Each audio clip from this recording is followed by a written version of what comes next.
Super, merci beaucoup. Je vous propose de commencer, les autres arriveront en chemin.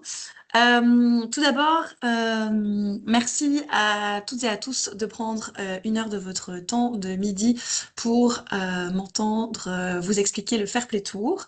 Pour ceux qui ne me connaissent pas, je suis Zoé Rousseau, je travaille pour OK Wallonie-Bruxelles pour tous les projets éthiques et Fair Play. Et du coup, depuis maintenant une bonne année, on a lancé, pour ceux qui s'en souviennent, les forums du Fair Play. Alors, les forums du Fair Play, c'était quoi? C'était 6 soirées de brainstorming. On en a fait 3 côté francophone et 3 côté néerlandophone, où on a voulu inviter toutes les personnes qui avaient un lien avec le hockey, que ce soit en tant que joueur, en tant que parent, supporter, coach, dirigeant, etc., pour un petit peu faire état de ce qu'on voulait avoir comme comportement dans le hockey et aussi ce qu'on ne voulait pas avoir. Et donc pour ceux qui étaient présents, il y a une petite photo qui montre un petit peu l'ambiance qui était très sympa pendant ces soirées. Et en fait, l'exercice était de dire entre deux publics cibles, par exemple, entre le parent et le coach, qu'est-ce qu'on accepte et qu'est-ce qu'on n'accepte pas. Ces soirées, elles ont réuni plus de 250 personnes et ces 250 personnes ont identifié, alors on a mis 5000 parce qu'en fait il y avait 5000 lignes différentes, enfin différentes non, mais 5000 lignes qu'on a ensuite un petit peu regroupées parce qu'il y avait quand même pas mal d'idées qui se rejoignaient. Mais du coup, on a, grâce à ces soirées et ces comportements qu'on a identifiés, créé ce qu'on a appelé des codes de conduite ou des règles de vie. Et on a créé en fait un code de conduite par public cible. On en a fait un donc pour les joueurs, un pour les parents et pour les supporters, un pour les coachs et les entraîneurs et un pour les dirigeants et un pour les arbitres, étant donné qu'on estime qu'il y a des comportements dans tous ces publics cibles qui sont OK et qui ne sont pas OK. À la suite de ces forums, je ne sais pas si vous avez tous vu cette vidéo. Donc, on a voulu avoir un impact visuel enfin pendant en tout cas les, les moments off, donc les deuxièmes, oh là là, ça va aller, les mi-temps, pardon, de nos Red Lions pendant la Pro League et nos Red Panthers. Il y avait un clip vidéo qui montrait un petit peu des comportements qui n'étaient pas acceptables. Je ne sais pas si vous vous souvenez avec Nelson Onana et Lotte Englebert. Et à la fin, il disait ceci n'est pas OK. C'est un clip qui a eu énormément de retours positifs. C'est un clip qui a été sur les antennes télé, qui était diffusé à la Pro League, qui sera encore diffusé à la Pro League, qui sera diffusé à la Coupe du Monde. Donc c'est vraiment un outil de sensibilisation qui a aussi été donné aux clubs pour pouvoir, pour les clubs qui en ont la possibilité, diffuser ça enfin, sur leurs écrans. Et du coup, nous voilà maintenant, parce que les forums du Fair Play, si je me souviens bien, ont été lancés en octobre-novembre. Nous voilà plus d'1 an plus tard pour lancer la deuxième partie qui s'appelle le Fair Play Tour. Le Fair Play Tour, c'est quoi? C'est une campagne active pour faire la promotion de nos codes de conduite, pour venir vous voir, parce que on estime que la Fédé peut venir vous aider pour organiser des événements Fair Play et pour montrer un petit peu à toute la communauté et les membres qui font partie de vos clubs qu'est-ce qu'on a fait, qu'est-ce qu'on accepte comme comportement et qu'est-ce qu'on n'accepte pas. Et donc, l'objectif du projet, c'est de sensibiliser en fait tous vos membres, que ce soit les joueurs, les parents, les coachs, en fait, peu importe les personnes qui font partie de votre club, c'est de venir les sensibiliser par rapport à nos valeurs. Donc, c'est de faire la promotion de nos valeurs qui sont respect, fair play, intégrité, inclusion et sportivité. Évidemment, je l'ai dit dès le départ, c'est pour faire également la promotion de nos codes de conduite. C'est aussi pour organiser un moment spécifique de fair play. Alors, on a tendance à organiser le souper spaghetti, le tournoi des familles, enfin plein de choses. Et en fait, le fair play, il y a très peu, ça existe dans certains clubs, mais il y a très peu de moments où en fait on en fait la promotion sur une journée entière. Donc c'est vraiment de créer un moment unique, de vous présenter les actions qu'on a créées. Donc on a fait des jeux de société, évidemment nos codes de conduite. On essaye de développer le plus de choses au niveau de la fédération pour pouvoir vous aider à faire en sorte que ces valeurs soient présentes sur et aux abords du terrain. Et en fait, on s'est aussi dit ça peut renforcer la cohésion d'équipe et la culture du club parce qu'en fait, en participant à cette activité, le club envoie un message fort pour dire en fait, dans mon club, je souhaite que ces valeurs soient représentées et peu importe la situation, elles soient respectées. Donc ça, c'est un peu nos objectifs du projet. Le projet, c'est quoi? D'abord, c'est quand? C'est à partir du 21 mars 2026. Alors attention, ça doit pas... Enfin, déjà, il n'y aura qu'un club à la fois. Mais n'ayez pas peur parce que je sais que le 21 mars, c'est très bientôt. Il ne faut pas croire que ça doit être absolument fait tout de suite. C'est une plage horaire qui a été étendue, vous voyez, jusqu'au 30 novembre 2026. Il faut vraiment que vous vous sentiez à l'aise de pouvoir l'organiser au moment opportun de votre club. Si le moment opportun, c'est le 30 mai, c'est le 30 mai. Si le moment opportun, en fait, c'est le 30 mars parce que vous êtes super chaud et qu'il y a déjà un événement et du coup, ça peut se compléter, alors c'est le 30 mars. Mais vraiment, nous, on a mis, et vous allez voir par la suite, des plages horaires assez larges, mais vous devez vraiment sentir quand est-ce que c'est le moment d'organiser ça dans votre club. Combien de temps ça dure? Donc en fait, nous, on va envoyer une équipe promo pour pouvoir faire la promotion du fair play, pour pouvoir organiser des animations, etc. Donc nous, notre équipe, elle va venir entre 2 et 3 heures et tout dépendra des activités que vous souhaitez organiser dans votre club. Nous, on a, et je vais revenir par la suite là-dessus, on a quelques activités à vous proposer et je suis persuadée qu'il y a plein de personnes créatives dans les clubs. Si vous pensez à d'autres choses, on peut tout aussi en discuter et ça va peut-être durer plus de temps, mais alors ce sera au club de continuer l'organisation de la journée. Mais nous, notre activité et notre présence, c'est 2-3 heures. Quand est-ce que ça peut se faire? Les samedis pendant les matchs des jeunes, c'est là où logiquement vous avez le plus de personnes enfin en tout cas aux abords du terrain. Le dimanche pendant les matchs des messieurs et des dames, parce qu'on sait que ça amène un public aussi qui peut être très jeune pour venir supporter les équipes Fanion. Mercredi ou vendredi pendant les entraînements. On dit pendant les entraînements, ça ne va pas remplacer un entraînement, mais ça peut être de se dire, il y a l'entraînement de cette catégorie et on leur demande de rester 1 heure en plus pour faire une activité fair play, ça c'est aussi possible.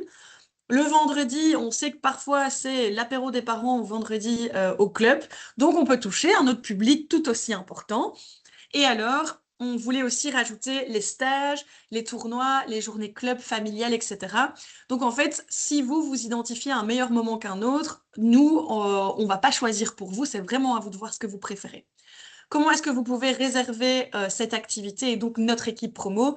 Ça va se faire via un formulaire en ligne qui va vous être envoyé lundi, parce que du coup, c'est le 3e webinaire qu'on fait pour expliquer ce projet. Et on a encore envoyé à personne le formulaire pour être équitable pour tout le monde. Donc lundi, je vais vous envoyer un mail à vous, tous les participants de ces webinaires, les secrétaires, les présidents, les responsables fair play.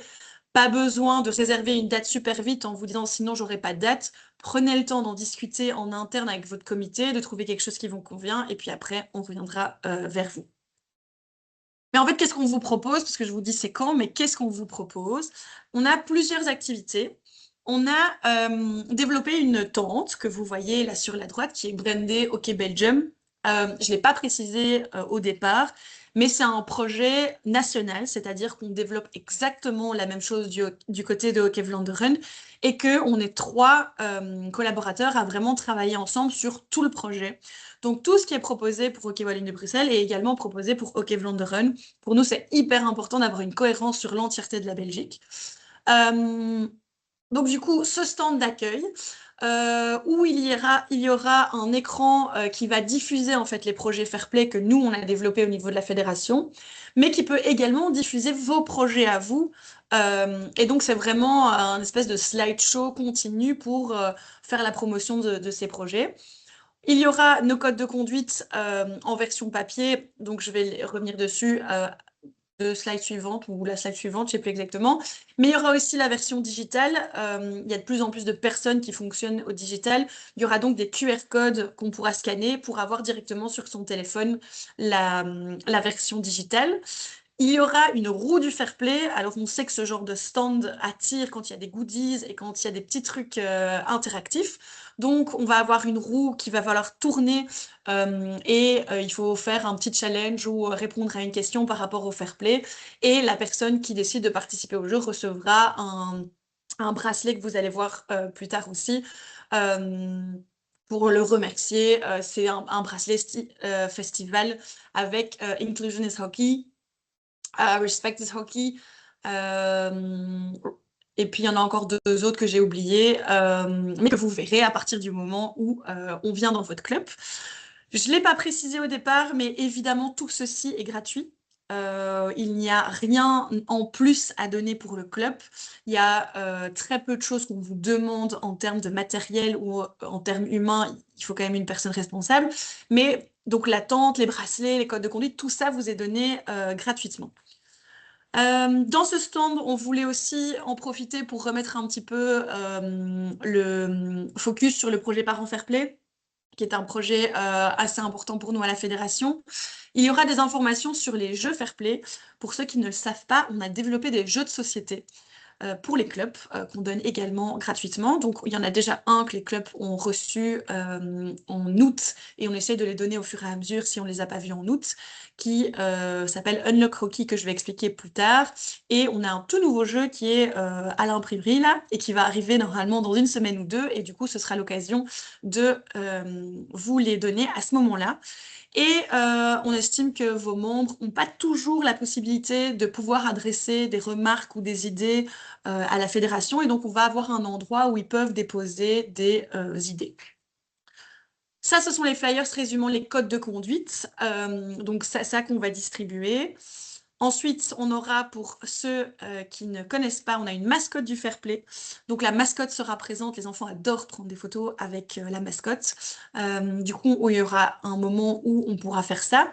Et en bas à gauche, vous voyez une bâche que nous avons commandée pour tous les clubs. Et l'idée est, quand vous discutez avec les personnes qui seront là, donc quand on est en train de faire la promotion ou la sensibilisation par rapport au fair play, c'est de demander à vos membres un engagement symbolique en signant la charte du fair play sur cette bâche.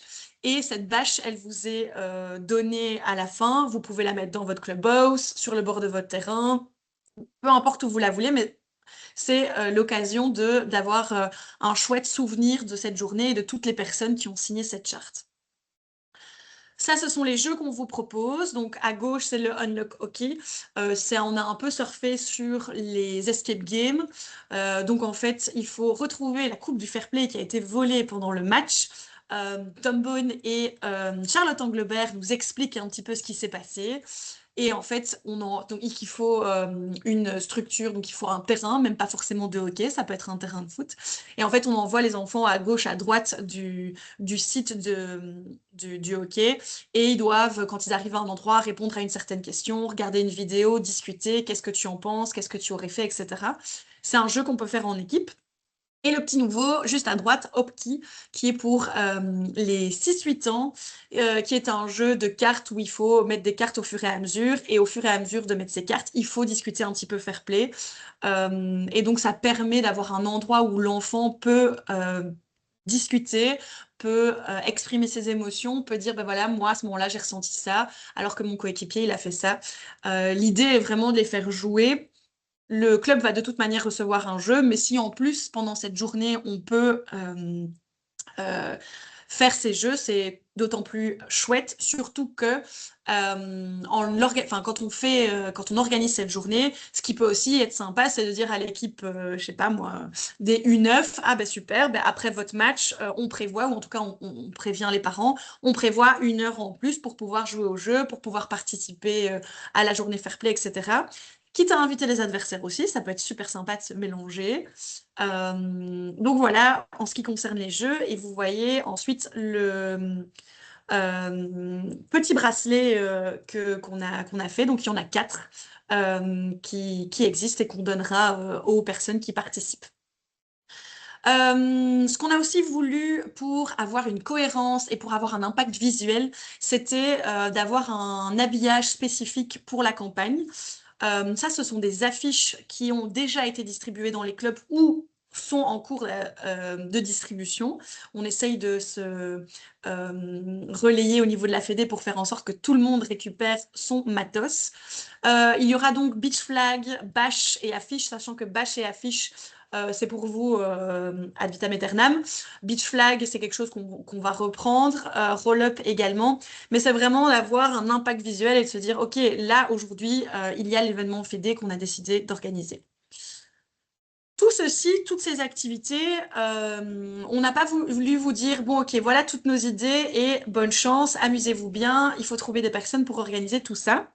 Donc, on a réfléchi à 2 équipes spécifiques. La première, une équipe que nous, la Fédé, on vous met à disposition.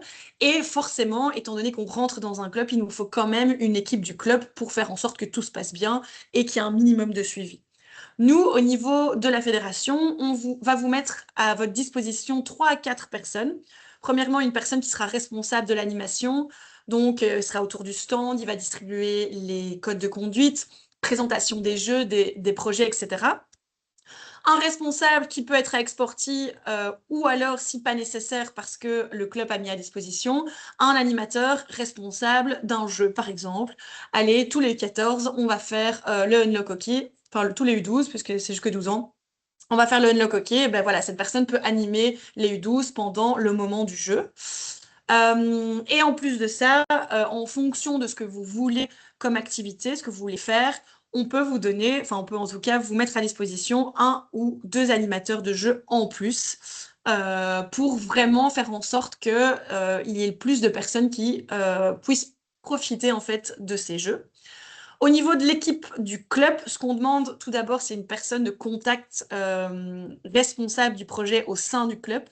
En fait, quand vous vous inscrivez, il y a une personne que, quand moi je reçois le formulaire d'inscription, je peux me dire, OK, je contacte cette personne pour faire en sorte qu'on s'arrange pour valider la date, valider les personnes qui seront là ce jour-là. Cette personne devra être présente ce jour-là pour aider la mise en place. Nous, on arrive dans un club où on ne sait pas forcément ce qui se passe, donc il nous faut quelqu'un sur place. Il faut une personne, une valeureuse personne qui portera le costume de la mascotte sportive. Dans certains clubs, c'est hyper facile à trouver, dans d'autres un peu moins. Donc voilà, il faut quelqu'un dans sportif. Et apparemment, je n'ai jamais mis le costume de la mascotte, mais apparemment, c'est plus simple pour la mascotte si quelqu'un l'accompagne, parce que parfois, on voit pas très clair. Et alors, ce qui est toujours chouette, et ça, c'est vraiment pour vous, mais comme nous, on met un accent sur la communication, c'est toujours chouette d'avoir des photos souvenirs de l'événement en question. Et donc de trouver un photographe. Alors un photographe, c'est peut-être un terme trop professionnel, mais quelqu'un en tout cas qui va faire des photos pendant peut-être même pas pendant toute la journée, mais pendant un moment pour immortaliser un petit peu la journée. Toutes ces personnes qui sont impliquées auront de notre part un briefing clair et ils vont recevoir, en tant que remerciement, un t-shirt aux couleurs de la campagne. Au niveau du matériel, c'est peut-être un peu redondant par rapport à ce que je vous ai déjà expliqué, mais donc qu'est-ce qu'on vous ramène? Une tente brandée, du matériel de branding, beach flag, roll-up, etc. Les flyers, les jeux, les goodies, la badge du club, le costume de la mascotte, un t-shirt pour toute l'équipe promo et un kit de com. Pourquoi est-ce qu'on a voulu rajouter un kit de communication? Parce qu'on pense que ce genre d'événement doit être prévu et les personnes, donc vos membres, doivent être prévenus à l'avance. Se dire, OK, ben en fait, ce samedi ou ce mercredi, on a décidé d'en faire une journée fair play. Voilà les différentes activités qu'il va y avoir et de mobiliser un petit peu plus vos membres qu'un jour de match normal, on va dire ça comme ça, pour faire en sorte qu'il y ait vraiment un max de monde. Qu'est-ce qu'on vous demande? Des tables et des chaises, parce que c'est un peu compliqué à transporter dans nos voitures, mais de pouvoir avoir ceci pour mettre sous la tente du stand d'accueil.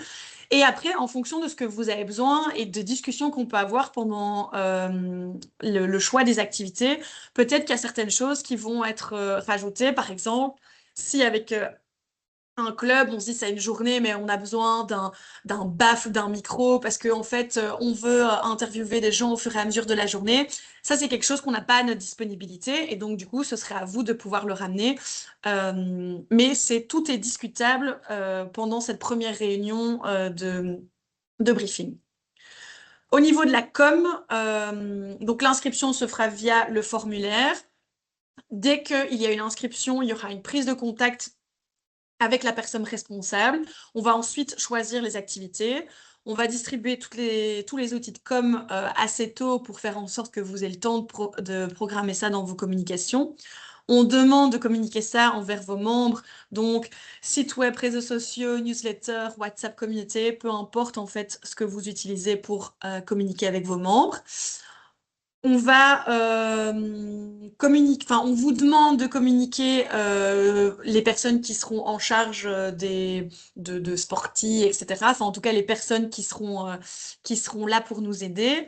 Et on va du coup organiser un briefing. Alors, on va essayer de faire un briefing commun. Après, si c'est pas possible, on trouve toujours des solutions. Et après l'événement, on souhaiterait ou en tout cas, on vous conseille de partager les photos. Les membres adorent avoir des photos d'eux pendant les matchs, pendant les journées, events, etc. Donc, partagez les photos avec vos membres. Remerciez vos membres. Pour ça aussi, on va créer un kit de communication. Vous n'aurez qu'à copier-coller, remettre en forme par rapport à votre ton habituel ou peu importe, mais au moins, on veut vous aider un maximum dans l'organisation de cette journée. Donc, on va vous donner un kit de com. Et alors, ça, c'est plus par rapport aux dirigeants de club ou en tout cas aux personnes qui sont familières avec les labels. Donc, nous, on veut vous valoriser de deux manières différentes. La première, c'est que on veut faire la communication de tous les clubs qui ont participé à ce projet, parce qu'en participant à ce projet, vous marquez que vous voulez faire enfin, vous voulez intégrer toutes nos valeurs dans vos clubs. Et nous comptons votre participation dans notre processus de labellisation du label Club Manager Academy. Au niveau de l'évaluation, on est hyper emballé et on a l'impression qu'on a plein d'idées, etc. Mais parfois, il y a des idées qui, en fait, ne vont pas forcément fonctionner. Donc, c'est pour ça que c'est hyper important d'avoir une évaluation après l'événement par les trois personnes, enfin, en tout cas, les trois acteurs différents, c'est-à-dire le club, OK Wallonie-Bruxelles en tant qu'organisateur et la promo team, parce que dans la promo team, on va engager des gens pour pouvoir le faire. Ce sera pas toujours nous, responsables fair play, parce que sinon, je pense qu'on s'en sort plus si on doit aller sur tous les événements. Mais du coup, c'est hyper important qu'on ait vos retours, tout simplement parce que si on nous le dit pas, on peut pas changer la donne. Et qu'en fait, dès qu'on vient vers nous pour nous faire une remarque ou nous dire, bah voilà, ça a super bien fonctionné et ça, pas du tout, ben, on peut en fait changer la donne pour le prochain événement. Et donc, on continue comme ça à s'améliorer. Euh, donc ça, après l'événement, on va vous demander de remplir un formulaire d'évaluation. Et alors, pour information et si vous avez besoin de personnes de contact, donc on est trois comme responsables du projet. On a Denis qui s'occupe du projet pour Royal Belgium Hockey Association, Joël pour Hockey Vlaanderen et moi-même pour Hockey Wallonie-Bruxelles. Mais quand je vous dis qu'on travaille vraiment main dans la main, c'est que ce projet a été entièrement réfléchi à trois et que tous les feedbacks, tout ce qui a pu se passer à gauche, à droite sera de toute manière toujours remis pour nous trois et pour qu'on puisse évoluer tous ensemble. Donc, j'arrive à la fin de ma présentation. Est-ce que quelqu'un a des questions ou a des remarques ou il y a quelque chose où j'étais vraiment pas claire?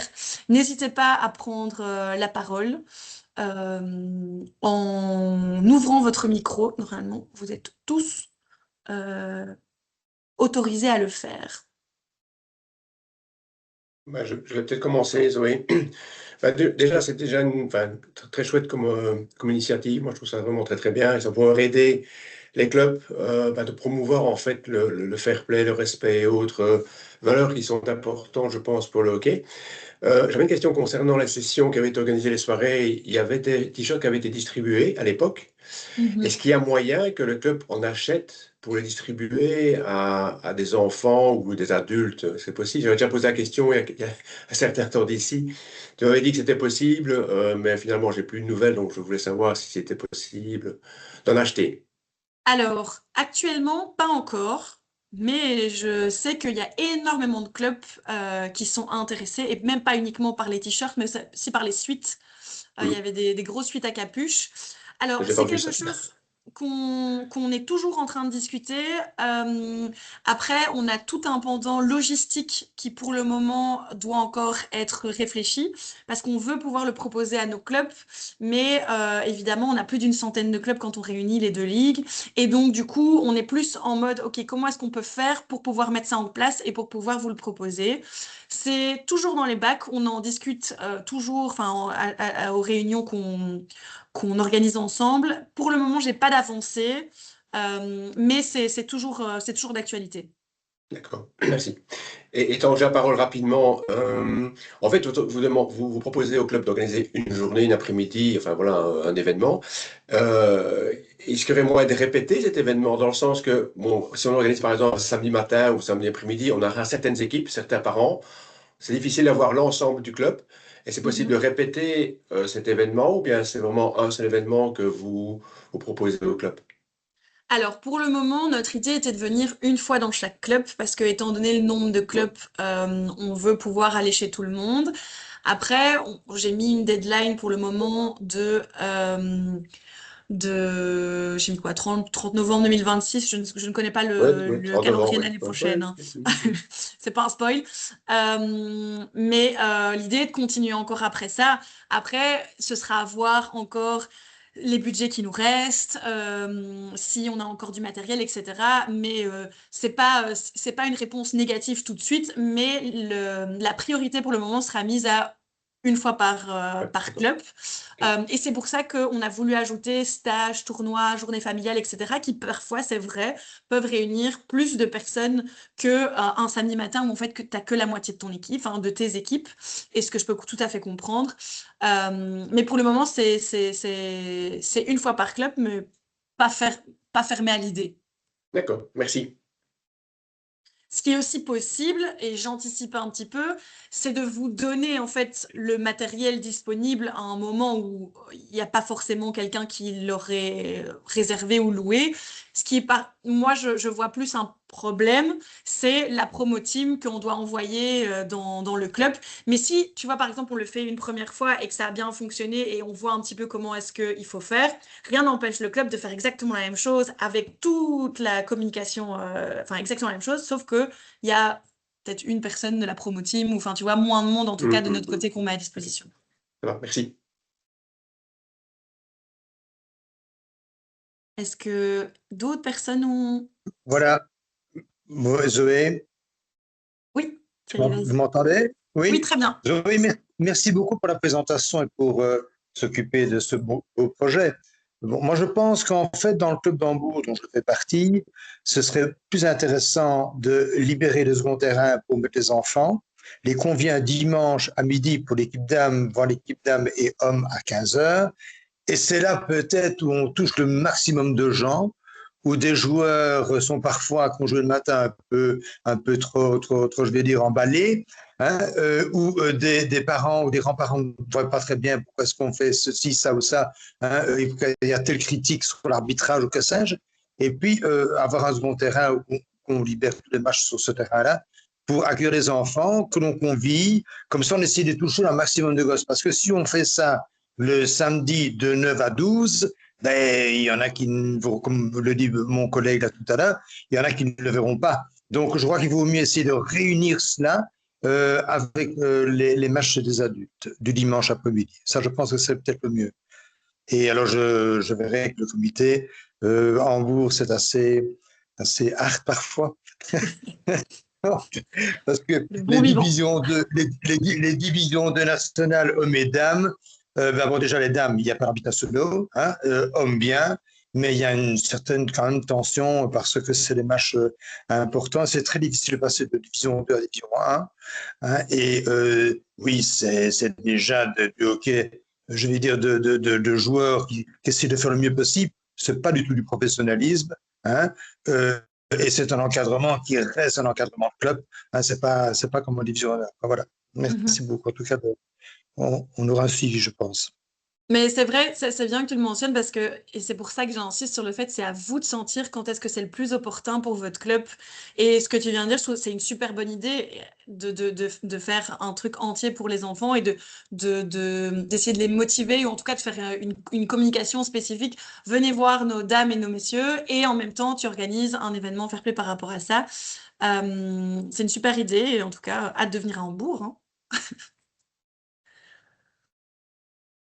Est-ce que quelqu'un d'autre a des questions? Oui, moi j'ai une question aussi. Séverine, pour le club de Visé, on a encore une très petite structure, on n'a pas encore notre propre terrain. Et donc, quand tu as présenté, tout de suite, je me suis dit que le bon moment, ce serait peut-être de faire ça pendant le tournoi familial où tous les membres sont présents.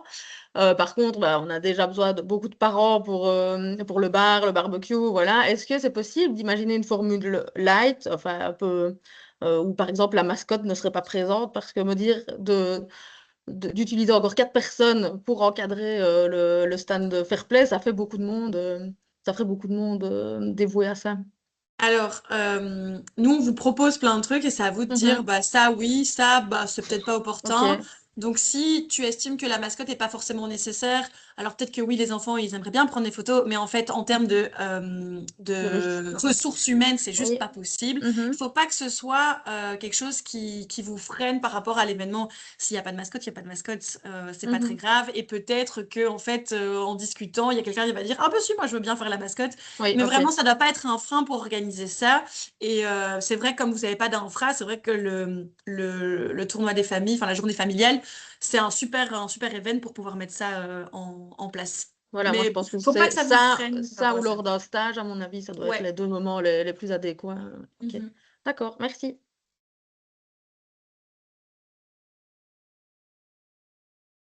Est-ce qu'il y a encore d'autres questions? Remarques? De toute manière, je reste disponible si vous avez des questions entre-temps ou vous voulez en discuter. Moi, je vais vous envoyer du coup lundi la possibilité de s'inscrire. Je vais envoyer le webinaire en replay comme ça, si vous voulez l'envoyer à certaines personnes qui n'ont pas pu participer et qui voudraient en savoir un petit peu plus sur le projet. Comme ça, ils peuvent le voir. Je vous envoie le PowerPoint et puis on en discute. Et si à un moment vous vous dites, oh, mais en fait, ça, je suis pas sûre, appelez-moi. Je réponds pas toujours tout de suite, mais j'essaye de rappeler à chaque fois. Donc du coup, n'hésitez pas à poser vos questions et en tout cas, j'espère qu'on arrivera à mettre ça en place dans votre club. Et je l'ai déjà dit au début, mais je vous le redis. Merci encore d'avoir écouté la présentation parce que c'est le premier step vers un hockey plus fair play. Et moi, perso, j'en suis convaincue. Donc du coup, j'ai hâte de voir ça dans vos clubs. Merci beaucoup. Bonne Merci journée. beaucoup, Zoé. Super projet en Merci, tout cas. bonne Merci journée. beaucoup. Super. À bientôt.